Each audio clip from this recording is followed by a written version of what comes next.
بسم اللہ الرحمن الرحیم۔ دنیا میں جو لوگ پہلے آئے تھے انہوں نے اللہ تعالیٰ کا اور اس کے رسولوں کا کہنا نہیں مانا۔ ان کا انجام دنیا میں بھی خراب ہوا اور مرنے کے بعد بھی دوزخ میں جائیں گے۔ اور وہ لوگ جنہوں نے اچھے کام کیے، اللہ تعالیٰ اور اس کے رسول کا کہنا مانا، وہ اس دنیا میں بھی کامیاب ہوئے اور مرنے کے بعد بھی ان کو جنت میں ملے گی۔ قرآن مجید کا مقصد معلوم ہونے کے بعد تمہارے دل میں یہ خیال آتا ہوگا کہ اللہ تعالیٰ کون ہے۔ سنو، اس کی ذات کا سمجھنا تو عقل کا کام نہیں۔ اللہ تعالیٰ نے اپنے متعلق قرآن پاک میں فرمایا ہے، اللہ تعالیٰ ایک ہے اور وہی عبادت کے قابل ہے۔ اس کی ذات میں اور اس کے کاموں میں کوئی شریک نہیں، نہ اس کی کوئی اولاد ہے نہ وہ کسی کی اولاد ہے۔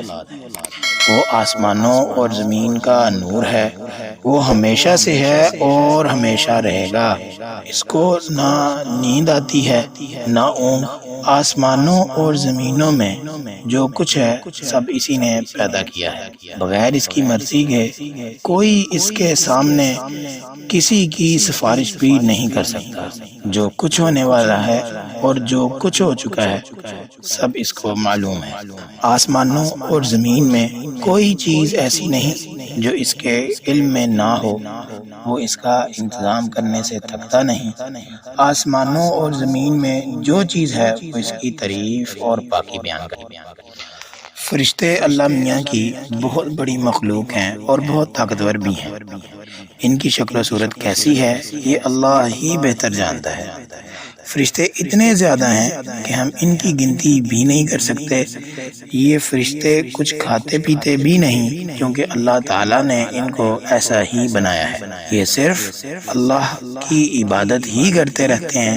لاکھوں فرشتے اس طرح عبادت کرتے رہتے ہیں جس طرح نماز میں کھڑے رہتے ہیں، اور قیامت تک اسی طرح کھڑے کھڑے اللہ تعالیٰ کی تعریف بیان کرتے رہیں گے۔ اور کرتے رہنے کا ارادہ کیا تو اس فرشتے اللہ تعالیٰ نے فرشتوں سے کہا، دنیا میں اپنا ایک نائب خلیفہ بنانا چاہتا ہوں۔ فرشتوں نے کہا، اے اللہ، تو دنیا میں ایسے شخص کو نائب بنانا چاہتا ہے جو خرابیاں بیان کرے اور خون کرتا پھرے۔ ہم تیری تعریف کرنے کے ساتھ تیری تسبیح اور پاکی بیان کرتے رہتے ہیں۔ اللہ میاں نے فرمایا، میں وہ باتیں جانتا ہوں جو تم نہیں جانتے۔ اللہ میاں نے حضرت آدم علیہ السلام کو سب چیزوں کے نام سکھا دیے، پھر ان کو فرشتوں کے سامنے کیا اور فرمایا، اگر تم سچے ہو تو مجھے ان کے نام بتاؤ۔ انہوں نے کہا کہ تو پاک ہے، جتنا علم تو نے ہم کو بخشا ہے اس کے سوا ہم کو کچھ معلوم نہیں۔ اللہ تعالیٰ نے فرشتوں کو حکم دیا کہ تم آدم علیہ السلام کو سجدہ کرو، تو وہ سب سجدے میں گر پڑے مگر شیطان نے سجدے سے انکار کیا۔ اس نے سجدہ نہ کیا۔ اس کا ذکر پہلے بھی آیا ہے۔ اللہ تعالیٰ نے حضرت آدم علیہ السلام سے کہا کہ تم اور تمہاری بیوی جنت میں رہو اور جہاں سے چاہو کھاؤ پیو، مگر ایک خاص درخت کے متعلق حضرت آدم علیہ السلام کو منع کر دیا کہ اس کے قریب بھی نہ جانا ورنہ تم بھی ظالموں میں سے ہو جاؤ گے۔ اس طرح اللہ تعالیٰ نے حضرت آدم علیہ السلام کا امتحان لیا کہ دیکھیں یہ ہمارا کہا مانتے ہیں یا بھول جاتے ہیں، اور شیطان کے بہکائے میں آ جاتے ہیں۔ شیطان جو پہلے ہی حضرت آدم علیہ السلام سے ناراض تھا کہ ان کی وجہ سے وہ خدا تعالیٰ کی دربار سے نکلا اور اللہ تعالیٰ کی لعنت اس پر ہوئی۔ اس نے قسم کھائی تھی کہ میں حضرت آدم اور اس کی اولاد کو قیامت تک بہکاتا رہوں گا کہ اللہ تعالیٰ کا کہنا نہ مانے اور خوب برائیاں پھیلائے۔ وہ حضرت آدم اور ان کی بیوی حضرت حوا علیہ السلام کو برابر بہکاتا رہا کہ اس درخت کا پھل تم ضرور کھاؤ، اس کے کھانے سے تم فرشتہ بن جاؤ گے، جنت میں سے بھی کبھی نہ نکلو گے۔ آخر ایک دن حضرت آدم علیہ السلام اور ان کی بیوی بھول سے شیطان کے بہکائے میں آ گئے اور درخت کا پھل کھا لیا۔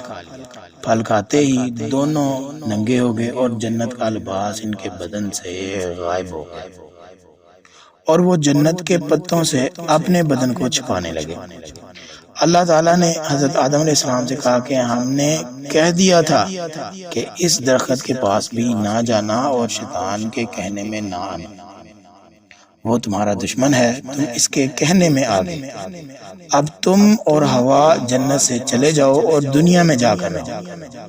حضرت آدم علیہ السلام کو جنت سے نکلنے اور شیطان کے بہکائے میں آنے کا بہت رنج ہوا اور بہت عرصہ تک اللہ تعالیٰ سے معافی مانگتے رہے اور روتے رہے کہ اللہ تعالیٰ مجھے معاف کر دیں۔ آخر اللہ تعالیٰ کو رحم آیا اور حضرت آدم علیہ السلام کو یہ دعا سکھائی کہ اے ہمارے رب، ہم نے اپنے اوپر ظلم کیا اور تو ہم پر رحم نہیں کرے گا تو ہم بڑا نقصان اٹھانے والوں میں سے ہو جائیں گے۔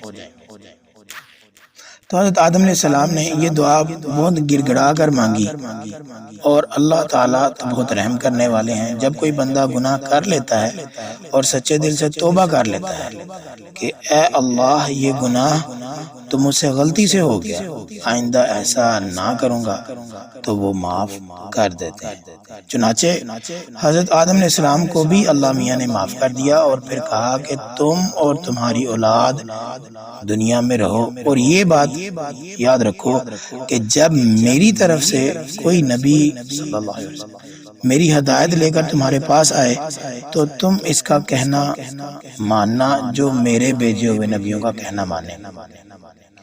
جو میرے بھیجے ہوئے نبیوں کا کہنا مانے گا، اس کو پھر نہ کوئی خوف ہوگا اور نہ غم ہوگا، اور جو لوگ میرے نبیوں کی بات نہیں مانیں گے اور ہماری آیتوں کو جھٹلائیں گے وہ دوزخ میں جائیں گے اور ہمیشہ اسی میں رہیں گے۔ اس کے بعد حضرت آدم علیہ السلام اور حضرت حوا علیہ السلام دنیا میں خوب جی لگا کر اللہ تعالیٰ کی عبادت کرتے ان کی بہت اولاد ہوئی اور دنیا میں سب جگہ آباد ہوتی رہی۔ حضرت آدم علیہ السلام اپنی اولاد کو یہی بات بتاتے رہتے اور تلقین کرتے کہ تم کبھی شیطان کے بہکائے میں نہ آنا، وہ ہمارا کھلم کھلا دشمن ہے اور ہم کو بڑی باتیں کرنے کے لیے بہکاتا رہتا ہے۔ ہمیشہ اللہ کی عبادت کرنا، سچ بولنا، کسی پر ظلم نہ کرنا، ایک دوسرے کی نیک کاموں میں مدد کرتے رہنا۔ آخر کار حضرت آدم علیہ السلام 900 سال زندہ رہ کر وفات پا گئے۔